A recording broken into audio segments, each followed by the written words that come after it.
Hello दोस्तों, नमस्कार। स्वागत है वो फिर आपके अपने YouTube channel RV study guide पे। आज का यह वीडियो बेहद ही इंपॉर्टेंट होने वाला है। चाहे तो आप 4 वर्षीय बीएड कर रहे हो या फिर आप 2 वर्षीय बीएड कर रहे हो, ठीक है। दोनों के लिए इंपॉर्टेंट होने वाला। चाहे तो आप फर्स्ट ईयर में हुए हो, अभी आपको कॉलेज अलॉट हुई है, जितनी लिस्ट आई है, मान लो 2 वर्षीय बीएड की अगर अपन बात करें तो 2 लिस्ट आई है। दोनों में से अगर कोई भी लिस्ट में आपको कॉलेज अलॉट हुई है तो भी ये वीडियो देखना है। अगर आप सेकंड ईयर के अंदर हो तो भी ये वीडियो आपको देखना है। और चाहे आप बीए बीएड बीएससी बीएड कर रहे हो, first year second year third year fourth year किसी भी ईयर में हो, तो आपको ये वीडियो देखना है। क्यों देखना है? क्योंकि अभी बीएड के स्कॉलरशिप के फॉर्म है वो आपके चल रहे हैं, आपको पता है क्या? अगर किसी ने अप्लाई कर दिया तो ठीक है, अगर नहीं अप्लाई किया, को नहीं पता, तो मैं आपको इस वीडियो में बताने जा रहा हूँ कि आपकी स्कॉलरशिप के फॉर्म वो अभी स्टार्ट हैं, आप आवेदन कर देना। कौन आवेदन कर सकता है, कब से लेकर कब तक आप आवेदन कर सकते हो, इसकी लास्ट डेट है वो क्या रखी गई है, उसके बाद स्कॉलरशिप है वो आपको कितनी मिलेगी। जैसे अपन बात करें तो 27,000 रुपये आपकी फीस लगती ना, तो 27,000 में से कितने रुपये आपको रिफंड होने वाले हैं स्कॉलरशिप के रूप में, कितनी स्कॉलरशिप आपको मिलेगी और किसके अकाउंट वगैरह में आएगी, डॉक्यूमेंट्स वगैरह क्या लगने वाले हैं, सारी जानकारी वीडियो में मिलेगी। लास्ट तक वीडियो को देखना है, वीडियो को लाइक शेयर कर सकते हो। तो देखो आगे बढ़े। तो ये जो आदेश मैंने यहाँ पे एक आपके सामने ओपन कर रखा, ये जून 2022 का आदेश है, जो समाज कल्याण विभाग जयपुर द्वारा जारी किया गया था। और समाज कल्याण विभाग द्वारा ही आपको स्कॉलरशिप है वो दी जाती है, ठीक है। जिस स्कॉलरशिप का आपका नाम है वो है उत्तर मैट्रिक छात्रवृत्ति योजना। उत्तर मैट्रिक्स का मतलब ये होता है कि जो टेंथ के बाद जो भी टेंथ के बाद जो आपको स्कॉलरशिप मिलती है वो इसी के तहत मिलती है, उत्तर मैट्रिक्स छात्रवृत्ति योजना के तहत, ठीक है। तो टेंथ क्लास के बाद जो स्कॉलरशिप दी जाती है वो उत्तर मैट्रिक्स के नाम से आपको जानी जाती है। तो जब आप ई मित्र पे या फिर कहीं सीएससी सेंटर पे आप स्कॉलरशिप का फॉर्म भरवाने जाओ तो आपको बोल देना कि ये उत्तर मैट्रिक्स छात्रवृत्ति का फॉर्म है वो भरना है, ठीक है। चलिए आगे बढ़ते हैं। तो देखो, शैक्षणिक सत्र 2022-23 में राजस्थान के मूल निवासी, पहली बात तो कि राजस्थान की मूल निवासी होनी चाहिए। उसके बाद अनुसूचित जाति, अनुसूचित जनजाति, एससी एसटी, विशेष समूह योग्यजन, पूर्व में जो विशेष पिछड़ा वर्ग में शामिल थे, अन्य पिछड़ा वर्ग, उसके बाद आर्थिक पिछड़ा वर्ग, विमुक्त, घुमंतु, अर्ध घुमंतु, मुख्यमंत्री सर्वजन उच्च शिक्षा उत्तर मैट्रिक छात्रवृत्ति योजना में राज्य की राजकीय निजी, राजस्थान की कोई भी कॉलेज हो, चाहे तो वो आपकी गवर्नमेंट कॉलेज हो या फिर प्राइवेट कॉलेज हो, में प्राप्त शिक्षण संस्थानों एवं राज्य के बाहर, देखो एक कुछ बाद में कमेंट आएंगे कि राजस्थान से बाहर अगर हम कर रहे हैं तो क्या हमें भी स्कॉलरशिप मिलेगी। तो देख सकते हो यहाँ पे एक बात लिखी हुई है कि राज्य के बाहर की राजकीय राष्ट्रीय स्तर से शिक्षण संस्थानों के पाठ्यक्रम परिवेशित अध्ययनरत शिक्षण संस्थानों में विद्यार्थियों द्वारा आप स्कॉलरशिप के लिए आवेदन कर सकते हो। ये आपका पोर्टल है, या फिर आप एसएसओ पोर्टल से स्कॉलरशिप के लिए आप अपना पेपरलेस आवेदन है वो कर सकते हो, ठीक है। यानी आपको ऑनलाइन आवेदन करना है, ठीक। किन किन को करना है अब यहाँ पे आपको पता चल गया होगा। यानी आपको कैटेगरी समझ में नहीं है ना, किन किन कैटेगरी को आपको मिलेगा। अभी अगर अपन आगे बात करेंगे, यहाँ पे आपको समझ लेना एक बात। एक तो ये है कि आपको राज्य से राजस्थान के अंदर चाहे तो आप गवर्नमेंट कॉलेज के अंदर हो या फिर आप प्राइवेट कॉलेज के अंदर हो, तो आप स्कॉलरशिप के लिए आवेदन कर सकते हो राजस्थान में। राजस्थान से बाहर के लिए अगर आप कर रहे हो तो यहाँ पे आपको देख सकते हो राजस्थान के राज्य के बाहर अगर राजकीय या फिर राष्ट्रीय स्तर की शिक्षण संस्थान के पाठ्यक्रम में अगर प्रवेशित हो आप, तो इसके लिए आप एलिजिबल हो, आप स्कॉलरशिप के लिए आवेदन कर सकते हो। उसके बाद अगला पॉइंट आता है डेट का, यानी यहाँ पे दे रखी है किस तारीख से लेकर कब कब तक आप आवेदन कर सकते हो स्कॉलरशिप के लिए। लेकिन यहाँ पे जो डेट दे रखी है वो आपकी 31 जुलाई यानी जुलाई माह की डेट दे रखी है, क्योंकि जब आपके ये जो आदेश हुए थे ये जून माह के अंदर आपके आदेश जब वो जारी हुए थे, लेकिन अभी आपका क्या चल रहा है, अपना नवंबर चल रहा है। तो अभी इसकी लास्ट डेट की अगर अपन बात करें तो आपकी लास्ट डेट है वो 30 नवंबर है, ठीक है। 30 नवंबर है। 30 नवंबर से पहले पहले जो कोई एलिजिबल है ना, वो इससे पहले पहले ही आप आवेदन कर देना। क्यों आवेदन कर देना, अब उसका रीज़न आप सुन लो। क्योंकि अभी आपको क्या करते हो कि 30 नवंबर से पहले आपको आप आवेदन करते हो ना, तो आपका फॉर्म वो जल्दी अप्रूव होगा, ठीक है। जिस प्रकार आपका फॉर्म वो अप्रूव हो जाएगा ना, कोई प्रकार की अगर उसमें त्रुटि नहीं रही तो आपका फॉर्म है वो अप्रूव हो जाएगा। अप्रूव होने के बाद उसका क्या कि अलग से एक फाइल तैयार होती है, जैसे जो जो अप्रूव होते हैं उनकी फाइल अलग से तैयार हो जाती है। और जैसे विभाग के पास, समाज कल्याण विभाग के पास बजट आता है ना, तो उनको स्कॉलरशिप है वो ट्रांसफर कर दी जाती है, उनकी स्कॉलरशिप वो उनका अकाउंट में भेज दी जाती है, ठीक है। तो जितना जल्दी आपका फॉर्म अप्रूव होगा उससे फ़ायदा आपको ये रहेगा कि विभाग के पास पहली बार मान लो बजट आता ना, तो पहली बार में जितना बजट आएगा उस हिसाब से जितना बजट आएगा वो उन सभी के अकाउंट में ट्रांसफर कर दी जाएगी। अब मान लो जितनी देरी आप करोगे, अभी तो मान लो क्या 30 नवंबर है, पहली बात तो क्या डेट बढ़ेगी या नहीं बढ़ेगी, तो डेट है वो आपकी 101% आगे बढ़ने वाली है, ठीक है। डेट आपकी आगे बढ़ जाएगी, वो बात नहीं है कि डेट नहीं बढ़ेगी। लेकिन फ़ायदा इसमें आप ही का रहेगा कि 30 नवंबर से पहले आप करोगे तो जितना जल्दी आपका स्कॉलरशिप आने के चांस है वो ज़्यादा रहेंगे। क्योंकि 30 नवंबर से बाद आप करते हो मान लो, तो अभी क्या है कि विभाग के पास बजट आएगा जनवरी 2023 में, जब विभाग के पास बजट आएगा ना, तो क्या कि जितना मान लो अभी बजट कम आता है तो कम बजट आएगा, तो जिनका पहले फॉर्म अप्रूव आना पहले उनकी स्कॉलरशिप आएगी, और जिनका फॉर्म बाद में अप्रूव होता जाता है तो उनका फिर विभाग को ये अपने को पता ये नहीं रहता कि अगला विभाग के पास कब बजट आए और उस बजट में भी आपका नंबर आया या नहीं आए, ठीक है। तो आपका मान लो पहली बार में बजट आया उसमें आपका नंबर नहीं आया, बजट कम आया, तो उसके बाद अगला बजट कब आएगा उसमें देरी हुई तो फिर आपकी स्कॉलरशिप में भी देरी होगी। तो इसलिए अगर आप एलिजिबल हो ना तो कर दो अप्लाई, अगर नहीं एलिजिबल हो तो फिर तो अपन क्या क्या कर सकते हैं, लेकिन एलिजिबल हो तो आज करोगे कल करोगे इससे बेटर है तो अभी पहले कर देना, तो उससे जितना जल्दी आपकी स्कॉलरशिप है वो आ जाएगी। उसके बाद अपन आगे बढ़ते हैं।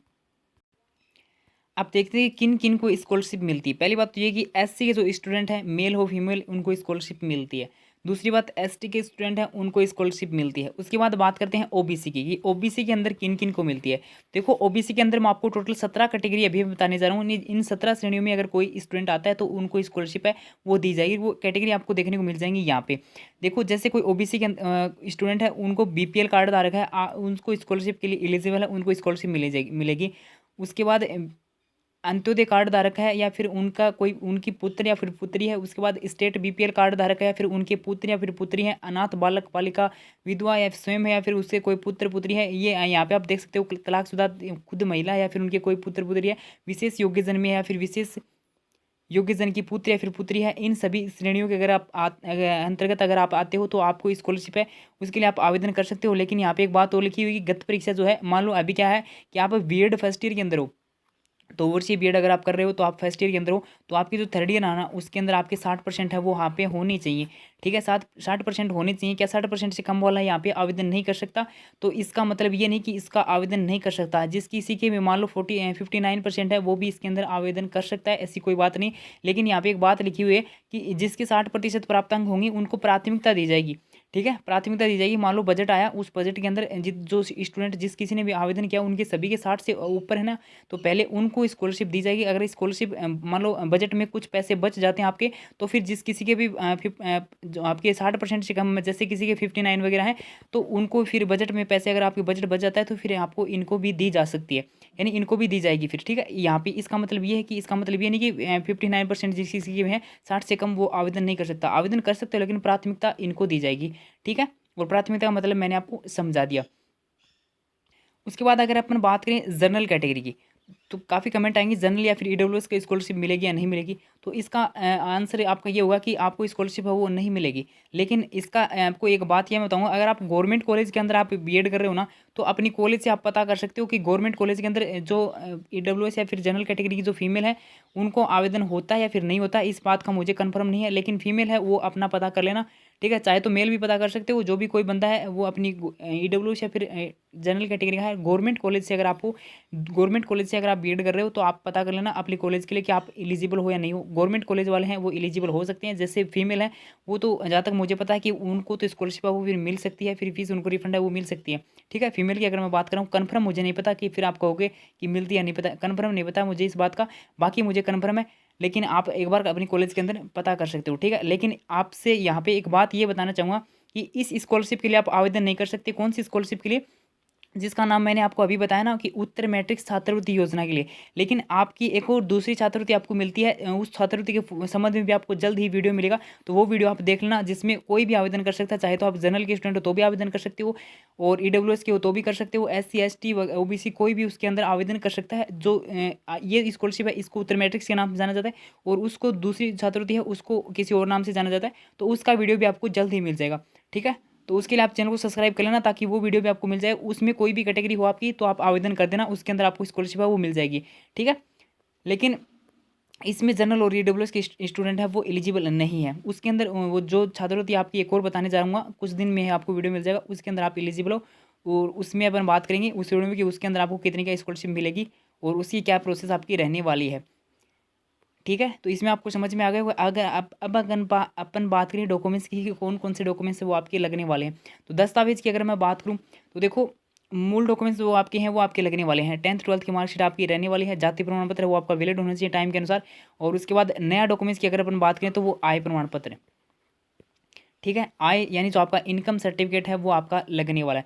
कुछ स्टूडेंट बोल रहे थे या फिर आपको भी कभी बताया होगा कि काउंसलिंग के टाइम जब आपको कॉलेज वाले यूट्यूब पे आपने भी देखा होगा कि कॉलेज वाले हैं वो आय प्रमाण पत्र मांग रहे हैं। लेकिन कॉलेज वाले आय प्रमाण पत्र क्यों मांगेंगे? उनको आपकी आय से क्या मतलब है? अभी आपको आय की ज़रूरत पड़ेगी। मैंने आपको बताया था कि आय की जब आप स्कॉलरशिप के लिए आवेदन करोगे तो अब आपको आय प्रमाण पत्र की ज़रूरी पड़ेगी। दूसरी बात ये कि आपकी जो मोबाइल नंबर है वो आपकी हर जगह अपडेट होना चाहिए, कि यहाँ तक भी आधार कार्ड है उसके अंदर भी आपके जो मोबाइल नंबर है वो अपडेट होनी चाहिए। अकाउंट है वो आपका चालू होना चाहिए, और ऐसी बात नहीं कि अकाउंट है उसमें काफ़ी दिन से लेन देन नहीं हुआ हो। जो अकाउंट प्रॉपर रूप से चल रहा है उसी को आपको इस फॉर्म के अंदर लगाना है। ठीक है। उसके बाद अगर आप खुद का अकाउंट नहीं लगाओगे तो आपके जो जो जन आधार कार्ड है, अपनी मम्मी के नाम से आपका जन आधार कार्ड है, तो उसमें आपकी स्कॉलरशिप है, फिर उसके अकाउंट में आ जाएगी फिर। ठीक है। उसके बाद अगर अपन बात करें कि कितनी स्कॉलरशिप है वो आपको वापस होने वाली है, तो देखो ये जो योजना है उत्तर मैट्रिक छात्रवृत्ति, इसके अंदर जो कोई भी एलिजिबल है उनको स्कॉलरशिप जिस किसी को भी दी जाती है ना, तो अभी आपकी कितनी फीस लगी है, चाहे तो 2 वर्षीय बीएड हो या फिर 4 वर्षीय बीएड, 27,000 रुपये आपकी फीस लगी ना, तो इसमें 27 के 27 आपको रिफंड हो जाते हैं। ठीक है। 27 के 27 हैं वो आपको रिफंड हो जाते हैं। ऐसा नहीं कि इसमें आपके कुछ कट होंगे, इसमें से भी आपके या तो 200 रुपये या फिर 300 रुपये लगभग बढ़ के ही आएंगे। ये में भी अगर मान के अपन बात करें तो 27 से आपका 1 रुपये भी कम नहीं होगा, 27 से कुछ 100-200 रुपये ऊपर ही थाना देखने का मिलेगा। ठीक है। इतनी स्कॉलरशिप आपको मिलने वाली है उत्तर मैट्रिक स्कॉलरशिप के अंदर। जो कोई एलिजिबल है आवेदन कर देना। एक डॉक्यूमेंट्स और हो गया, अपनी जो फीस आपने जमा करवाई थी ना, चाहे तो 5,000 रुपये का जो आपने जो चालान करवाया था उसका प्रिंट आपके पास होना चाहिए, और जो 22,000 रुपये आपने करवाए थे उसका प्रिंट है वो आपके पास होना चाहिए। तो तभी आप क्या है कि स्कॉलरशिप के लिए आवेदन कर सकते हो। ठीक है। तो यहाँ पे फीस है, इसकी रसीद है वो वहाँ पे आपको अपलोड करनी पड़ेगी। एसएसओ के माध्यम से आप आवेदन कर सकते हो। 30 तारीख इसकी अभी लास्ट डेट है। इस वीडियो में बस इतना ही, जो जानकारी मैंने मुझे देनी थी मैंने आपको दे दी। अगर फिर भी आपकी कोई भी जानकारी है तो आपको जो एक और वीडियो आएगा उसमें आपके कमेंट के आधार पर आपको रिप्लाई मिल जाएगा, या फिर अभी आप इस वीडियो में कमेंट कर सकते हो, अगला वीडियो आएगा उसमें आपको रिप्लाई मिल जाएगा, या फिर इस वीडियो के बाद में आपको रिप्लाई मिल जाएगा।